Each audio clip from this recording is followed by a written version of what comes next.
ગરમીઓ શરૂ થતાં જ નાના મોટા દરેકને કંઈક ઠંડુ ખાવાનું મન થતું જ હોય છે. તો આજે આપણે બજાર કરતાં પણ સરસ રોઝ અને ગુલકંદ ફ્લેવરની મટકા કુલ્ફી બનાવીશું.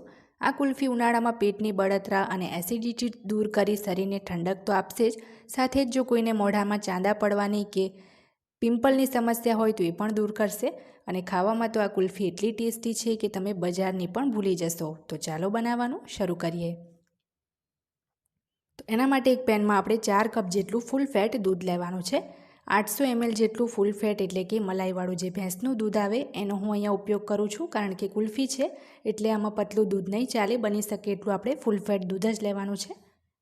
હવે આ કુલ્ફીને વધુ ક્રીમી બનાવવા માટે આપણે એમાં અડધો કપથી થોડી ઓછી એટલે કે 5 ટેબલ સ્પૂન જેટલી ફ્રેશ દૂધની જ મલાઈ ઉમેરીશું. જે આપણે દૂધ ગરમ કરી રૂમ ટેમ્પરેચર પર આવે પછી ફ્રીજમાં ઠંડુ કરવા મૂકીએ અને તપેલીમાં જે ઉપર મલાઈ જામે એ જ મલાઈ છે. હવે દૂધ ગરમ થાય પહેલાં જેમાં 1/3 કપ આપણે મિલ્ક પાવડર ઉમેરી ફટાફટ મિક્સ કરી લઈશું. જો ગરમ દૂધમાં મિલ્ક પાવડર ઉમેરીએ તો એમાં ગાંઠ પડી જાય છે, એટલે દૂધ ગરમ થાય એ પહેલાં જ મેં ઉમેરીને એને મિક્સ કર્યો છે. હવે આપણે 4થી 5 મિનિટ આ દૂધને ઉકળવા દેવાનું છે. 5 મિનિટ પછી તમે જોશો તો દૂધમાં આ રીતના 2 ઉભરા આવી ગયા હશે. હજી આ દૂધને આપણે 5થી 6 મિનિટ ઉકળવા દેવાનું છે. ત્યાં સુધીમાં આપણે આગળની પ્રોસેસ કરીશું. તો અહીંયા મેં 5થી 6 આખા કાજુ, 5 જેટલી બદામ, 1 ચમચી મગજતરીના બી અને અડધી ચમચી વરિયાળીને 4થી 5 કલાક પહેલાં 2 ટેબલ સ્પૂન પાણીમાં પલાળી લીધું હતું. તો બદામ આપણી એકદમ સરસ ફૂલી ગઈ છે, તો આપણે એને છોલી લેવાની છે. ત્યાર પછી એક નાના મિક્સર જારમાં પાણી સાથે જ આપણે ડ્રાયફ્રૂટ્સ ઉમેરી દેવાના છે.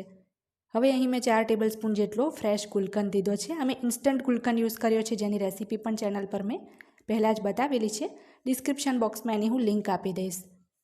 હવે એમાં 1/3 કપ જેટલી આપણે સાકર ઉમેરીને સરસ પીસી લઈશું.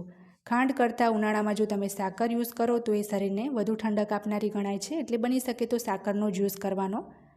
તો એકદમ સ્મૂધ આ રીતની આપણે પેસ્ટ તૈયાર કરી લીધી છે. બીજી બાજુ આપણું જે દૂધ છે એ પણ અડધા ભાગનું ઉકળી ગયું છે. ટોટલ 10થી 12 મિનિટ એને મેં ઉકળવા દીધું હતું. તો હવે એની અંદર આપણે જે પેસ્ટ તૈયાર કરી હતી એ પેસ્ટ ઉમેરી દઈએ અને પેસ્ટ ઉમેરી ફરીથી 4-5 મિનિટ આપણે એને ઉકળવા દેવાનું છે. અને કલર તમે જુઓ, જોઈએ એવો પિંક આવ્યો નથી, એટલે આપણે એમાં 2થી 3 ડ્રોપ જેટલું પિંક ફૂડ કલર ઉમેરીશું. બસ થોડો લાઇટ પિંક કલર આવે તો બસ છે, વધારે ફૂડ કલર મેં આમાં નથી ઉમેર્યો. તો અહીં જે પેસ્ટ અને કલર ઉમેર્યા પછી આપણે આ મિશ્રણને ફરીથી 5-1 મિનિટ ઉકાળ્યું છે. તો આ રીતની થોડી થીક કન્સિસ્ટન્સી આવી જાય એટલે આપણે ગેસ બંધ કરી દઈશું. એકદમ રબડી જેટલું એને ગાઢું નથી થવા દેવાનું. તો છેલ્લે એમાં 1 ચમચી ઇલાયચી પાવડર ઉમેરી આપણે ગેસ બંધ કરી દઈએ અને આ મિશ્રણને આપણે ટોટલ રૂમ ટેમ્પરેચર પર ઠંડુ થવા દઈશું. તો આપણું કુલ્ફીનું મિશ્રણ અહીંયા સરસ ઠંડુ થઈ ગયું છે. હવે આપણે એને સેટ કરીશું.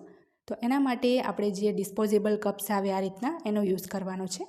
એની અંદર આપણે આ મિશ્રણ ભરી લઈશું. મટકા કુલ્ફી માટે આ રીતના થોડા મોટા કપ હોય એવા જ લેવા પડશે, નહીં તો જો આ ના હોય તો તમે પ્લાસ્ટિકના કુલ્ફી મોલ્ડમાં પણ સેટ કરશો તો ટેસ્ટમાં કોઈ ફરક નહીં પડે. તો ઉપરથી આ રીતનું એલ્યુમિનિયમ ફોઇલ કવર કરી 3-4 કલાક ફ્રીઝરમાં આપણે એને સેટ કરવા મૂકીશું. તો 4 કલાક પછી આપણે આની અંદર કુલ્ફીની જે વુડન સ્ટીક આવે એ આ રીતના 4 બાજુ ખોસવાની છે.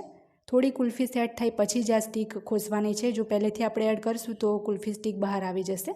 તો મારી પાસે 8 જ સ્ટીક છે, એટલે એક ઉપર આપણે ફરીથી ફોઇલ કવર કરીને એને ફરી 4 કલાક સેટ કરવા માટે ફ્રીઝરમાં મૂકી છે. ટોટલ 8 કલાક પછી આપણી આ કુલ્ફી સેટ થઈ જાય એટલે આ રીતના આપણે ફાડીને કુલ્ફીને બહાર લઈ લઈશું અને 2 ભાગમાં આ રીતના એને કટ કરી લઈશું. બિલકુલ બજાર જેવા જ ટેસ્ટની આ રોઝ અને ગુલકંદ કુલ્ફી બની છે, જે તમે પણ ઘરે જરૂરથી ટ્રાય કરજો. ખાવામાં એકદમ રીચ અને ક્રીમી છે. કોઈ જ કેમિકલ કે પ્રિઝર્વેટિવનો પણ આપણે આમાં ઉપયોગ નથી કર્યો. તો આજની આ રેસીપી જો તમને પસંદ આવે તો ચેનલને સબસ્ક્રાઈબ કરી પાસે રહેલા બેલ બટનને જરૂરથી પ્રેસ કરજો, જેથી મારા આવનારા દરેક નવા વિડીયોની નોટિફિકેશન તરત જ તમને મળે.